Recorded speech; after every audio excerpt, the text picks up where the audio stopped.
Hello મિત્રો, તો તમારું સ્વાગત છે મારા નવા વિડીયોમાં। આઈ હોપ કે તમે બધા મજામાં જશો।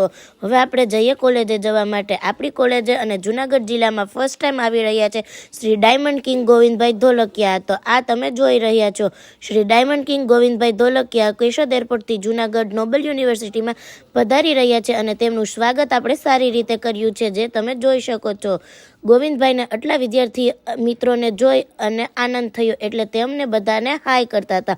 હવે આપણે જઈએ છીએ ઓડિટોરિયમ તરફ। તો આ છે આપણું ઓડિટોરિયમ નોબલ યુનિવર્સિટીનું।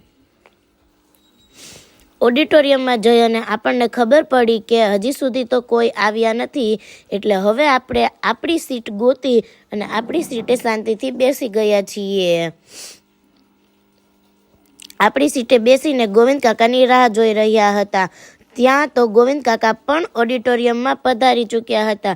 ગોવિંદ કાકા તેમની કંપનીનું સ્ટાર્ટઅપ કેવી રીતે કર્યું અને તેનું ઇન્ટ્રોડક્શન દેતા હતા। તેમના ઇન્ટ્રોડક્શન અને તેમની જર્નીથી આપણને ઘણું શીખવા જેવું મળ્યું અને બહુ આનંદ થયો।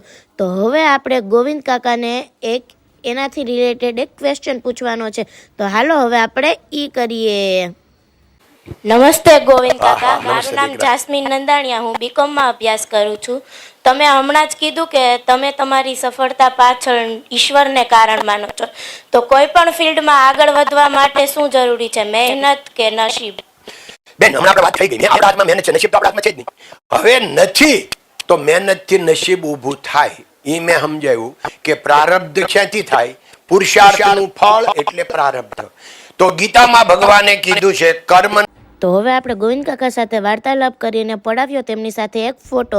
તો બાય બાય મિત્રો, તમને મારો વિડીયો કેવો લાગ્યો તે કોમેન્ટ કરી કહેજો અને લાઇક, શેર એન્ડ સબસ્ક્રાઈબ કરવાનું તો ભૂલતા જ નહીં। મારા તરફથી તમને બધાને જય શ્રી કૃષ્ણ।